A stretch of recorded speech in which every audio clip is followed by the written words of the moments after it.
चुनौतीपूर्ण काम को सभी लोगों ने अपना सहयोग प्रदान किया और बहुत चुनौतीपूर्ण काम होते हुए भी प्रातःकाल और शाम दोनों टाइम हमारे प्रधानमंत्री आदरणीय मोदी जी लगातार इस रेस्क्यू अभियान की हमसे सभी लोगों से लगातार जानकारी करते थे, लगातार अपना जो सहयोग देना था, जो उनका एक संबल था और उनका जो एक सहयोग और हम लोगों को जो भरोसा था और जो उन्होंने, मैं कहूं व्यक्तिगत रूप से उन्होंने मुझे एक काम भी दिया हुआ था, ये ड्यूटी दी थी कि किसी भी तरीके से इन सबका समन्वय करते हुए बाहर निकालना है।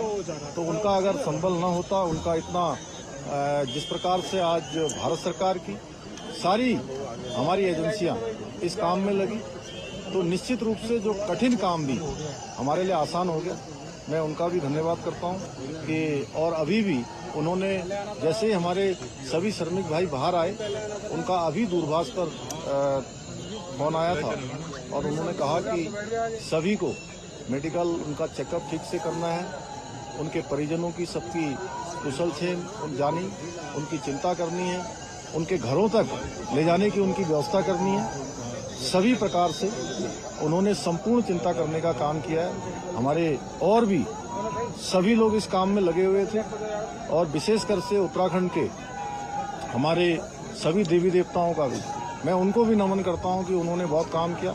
हमारे राष्ट्रीय जो सड़क परिवहन मंत्रालय है, उसमें आदरणीय गडकरी जी बीच में आए, उन्होंने भी यहाँ पर हर तरीके से इसको देखा और हमारे जनरल बीके सिंह जी, इनका मैं विशेष रूप से सबकी तरफ से और उत्तराखंड वासियों की तरफ से इनका मैं धन्यवाद इसलिए करता हूं कि एक कैंप बनाकर लगातार यहां पर रहे और एक दिन भी इन्होंने यहां से कभी ये नहीं सोचा कि मैं यहां से कहीं बाहर जाऊं और इस कठिन काम को लोगों को लगातार संबल प्रदान करने का काम, उनको प्रोत्साहन करने का काम और पूरा हमारा जहां सभी एजेंसियां लगी हुई थी, वहीं पीएमओ के भी सभी अधिकारी अपने अपने तरीके से इस पूरे अभियान को अपना सहयोग प्रदान कर रहे थे, योगदान प्रदान कर रहे थे।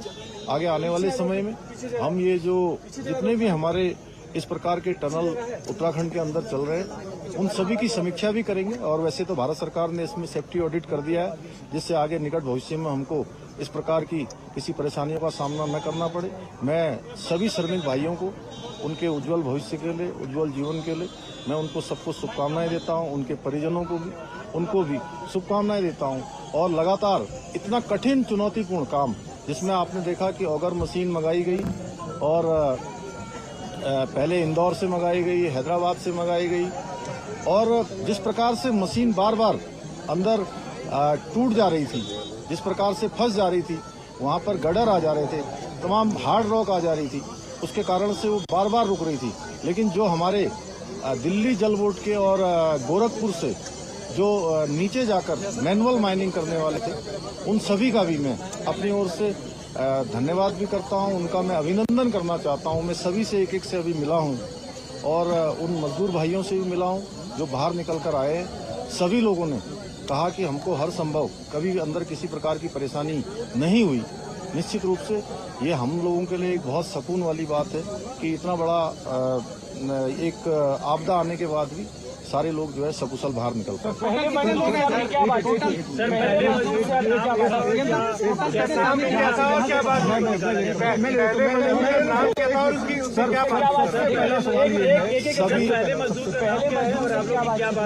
सभी देखिए अलग अलग थे, जैसे कि अंदर विशेष रूप से जो हमारी शुरू से बात हो रही थी, उसमें सबा अहमद, गब्बर सिंह और अखिलेश, तीन इनके जो टीम लीडर थे, उनसे लगातार हमारी बात हो रही थी।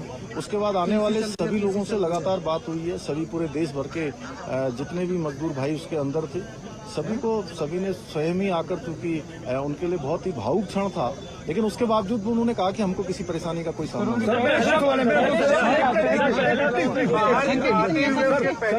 देखिए, उनको मैं बता रहा हूँ, उन्होंने ये कहा कि मैंने कहा आप लोगों को अंदर किसी प्रकार की कुछ चिंता तो नहीं हो रही थी। उन्होंने कहा नहीं, शुरू के दिनों में जरूर हमको चिंता हुई, लेकिन उसके बाद से जब आपसे बात हो गई, अन्य सभी लोगों से लगातार कम्युनिकेशन होने लगा, तो हमको पूरा भरोसा हो गया था कि आप लोग हमारी हमारी चिंता कर रहे हैं और हम अंदर नहीं रहेंगे, हम बाहर निकलेंगे। एक मिनट सर, सवाल ये है कि क्या आप जो रेस्क्यू करने गए हैं नहीं, वो अच्छा प्रश्न पूछा, मैं बता रहा हूँ। एक मिनट इन्होंने जो पूछा मैं बताता हूँ। देखिए ऐसा है, नहीं, अरे पहले इन्होंने जो पूछा, देखिए ऐसा है, ये सब लोगों ने बैठ के तय किया था कि जो सबसे छोटे होंगे उनको सबसे पहले निकाला जाएगा और जो टीम लीडर है वो 5 लोग वो सबसे अंत में निकले हैं। तो ये सबसे क्रूशियल मोमेंट कौन सा? हाँ, एज में और जो भी क्राइटेरिया बनाया गया था सर सबको निकाल लिया गया है, सबको नहीं। जिस दिन देखिए ये 16 तारीख को जिस दिन ये अभियान तेजी से चल रहा था और लगभग 24 मीटर के आसपास पहुंच गया था, अचानक वाइब्रेशन तेज होने लगा और मशीन भी अंदर जाकर फंस गई। वो मोमेंट बहुत ही कठिन था और चूंकि उस दिन मैं एक कार्यक्रम के बाद मैं जैसे ही भोजन करने को जाने वाला था 3-3:30 बजे और मुझे जैसे सूचना मिली तो वो मुझे एकदम से बहुत बड़ा मुझे एक झटका जैसा लगा।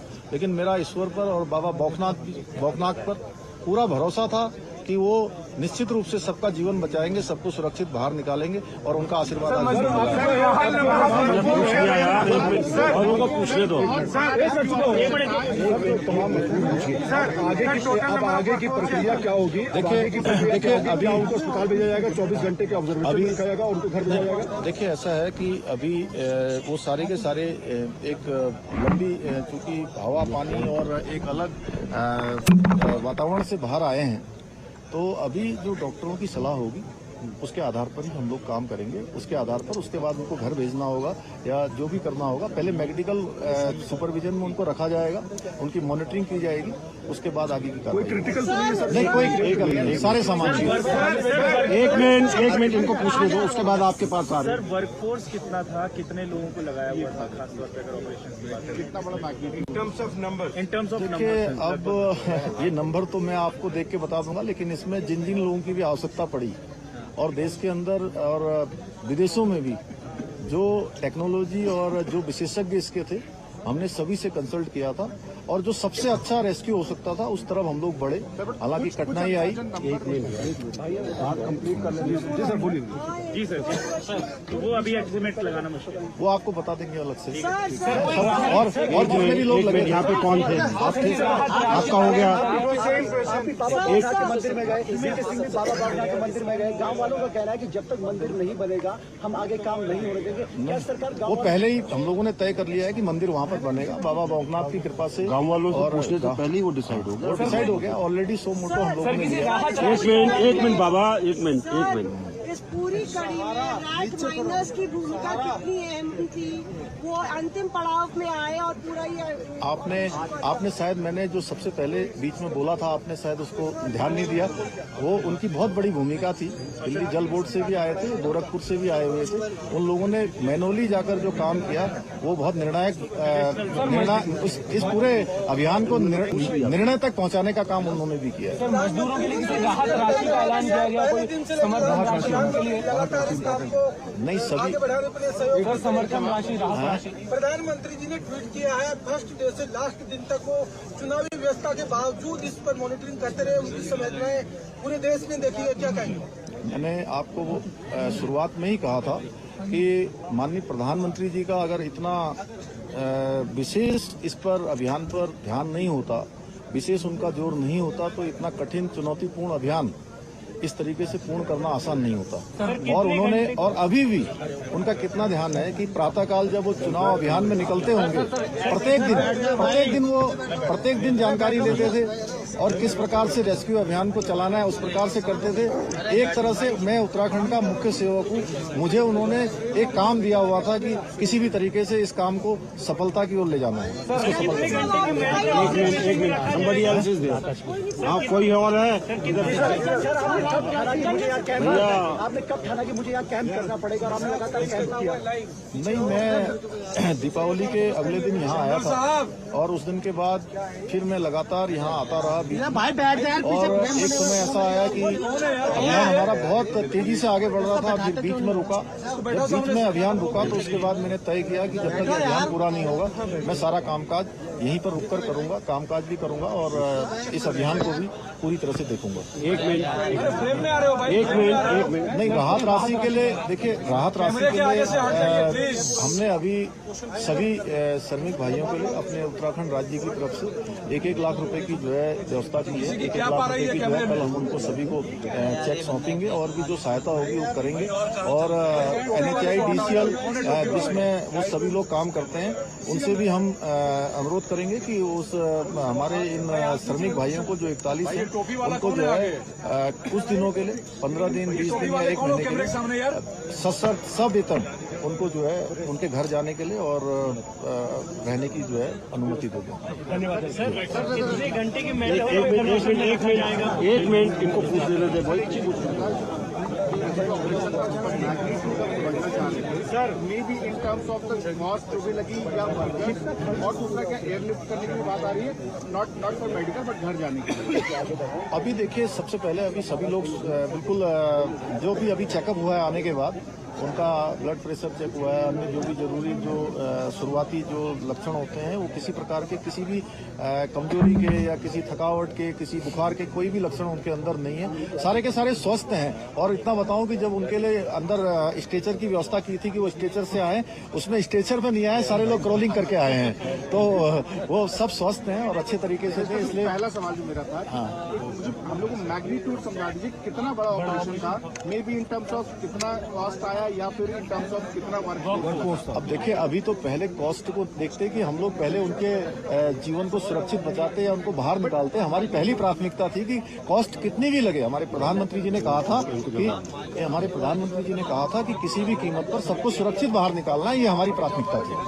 धन्यवाद।